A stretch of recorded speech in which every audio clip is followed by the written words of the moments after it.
Deux Chroniques, chapitre 24. Joas avait 7 ans lorsqu'il devint roi, et il régna 40 ans à Jérusalem. Sa mère s'appelait Tsibja, de Beer-Shéba.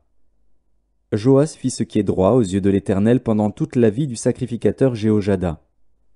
Jéhojada prit pour Joas 2 femmes, et Joas engendra des fils et des filles. Après cela, Joas eut la pensée de réparer la maison de l'Éternel. Il assembla les sacrificateurs et les Lévites, et leur dit : Allez par les villes de Juda, et vous recueillerez dans tout Israël de l'argent, chaque année, pour réparer la maison de votre Dieu. Et mettez à cette affaire de l'empressement. Mais les Lévites ne se hâtèrent point. Le roi appela Jéhojada, le souverain sacrificateur, et lui dit : Pourquoi n'as-tu pas veillé à ce que les Lévites apportassent de Juda et de Jérusalem l'impôt ordonné par Moïse, serviteur de l'Éternel, et mis sur l'assemblée d'Israël pour la tente du témoignage ? Car l'impie Athali et ses fils ont ravagé la maison de Dieu et fait servir pour les Baals toutes les choses consacrées à la maison de l'Éternel. Alors le roi ordonna qu'on fît un coffre, et qu'on le plaça à la porte de la maison de l'Éternel, en dehors. Et l'on publia dans Juda et dans Jérusalem qu'on apporta à l'Éternel l'impôt mis par Moïse, serviteur de l'Éternel, sur Israël dans le désert. Tous les chefs et tout le peuple s'en réjouirent, et l'on apporta et jeta dans le coffre tout ce qu'on avait à payer. Quand c'était le moment où les Lévites, voyant qu'il y avait beaucoup d'argent dans le coffre, devaient le livrer aux inspecteurs royaux, le secrétaire du roi et le commissaire du souverain sacrificateur venaient vider le coffre. Ils le prenaient et le remettaient à sa place. Ils faisaient ainsi journellement, et ils recueillirent de l'argent en abondance. Le roi et Jéhojada le donnaient à ceux qui étaient chargés de faire exécuter l'ouvrage dans la maison de l'Éternel, et qui prenaient à gage des tailleurs de pierre et des charpentiers pour réparer la maison de l'Éternel, et aussi des ouvriers en fer ou en airain pour réparer la maison de l'Éternel. Ceux qui étaient chargés de l'ouvrage travaillèrent, et les réparations s'exécutèrent par leurs soins. Ils remirent en état la maison de Dieu et la consolidèrent. Lorsqu'ils eurent achevé, ils apportèrent devant le roi et devant Jéhojada le reste de l'argent. Et l'on en fit des ustensiles pour la maison de l'Éternel, des ustensiles pour le service et pour les holocaustes, des coupes, et d'autres ustensiles d'or et d'argent. Et, pendant toute la vie de Jéhojada, on offrit continuellement des holocaustes dans la maison de l'Éternel.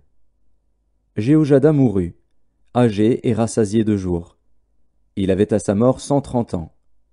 On l'enterra dans la ville de David avec les rois, parce qu'il avait fait du bien en Israël, et à l'égard de Dieu et à l'égard de sa maison.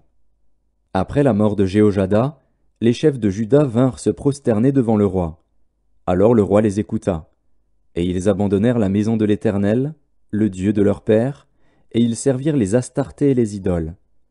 La colère de l'Éternel fut sur Juda et sur Jérusalem, parce qu'ils s'étaient ainsi rendus coupables.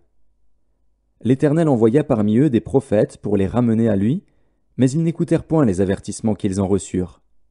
Zacharie, fils du sacrificateur Jéhojada, fut revêtu de l'Esprit de Dieu.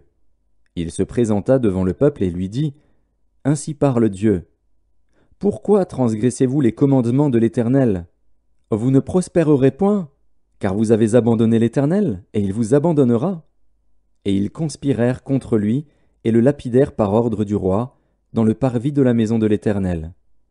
Le roi Joas ne se souvint pas de la bienveillance qu'avait eue pour lui Jéhojada, père de Zacharie, et il fit périr son fils. Zacharie dit en mourant : Que l'Éternel voie, et qu'il fasse justice. Quand l'année fut révolue, l'armée des Syriens monta contre Joas et vint en Juda et à Jérusalem. Ils tuèrent parmi le peuple tous les chefs du peuple, et ils envoyèrent au roi de Damas tout leur butin. L'armée des Syriens arriva avec un petit nombre d'hommes. Et cependant l'Éternel livra entre leurs mains une armée très considérable, parce qu'ils avaient abandonné l'Éternel, le Dieu de leur père. Et les Syriens firent justice de Joas. Lorsqu'ils se furent éloignés de lui, après l'avoir laissé dans de grandes souffrances, ses serviteurs conspirèrent contre lui à cause du sang des fils du sacrificateur Jéhojada. Ils le tuèrent sur son lit, et il mourut. On l'enterra dans la ville de David, mais on ne l'enterra pas dans les sépulcres des rois. Voici ceux qui conspirèrent contre lui: Zabad, fils de Shiméath, femme ammonite, et Josabad, fils de Shimrith, femme moabite. Pour ce qui concerne ses fils, le grand nombre de prophéties dont il fut l'objet, et les réparations faites à la maison de Dieu, cela est écrit dans les mémoires sur le livre des rois. Amatzia, son fils, régna à sa place.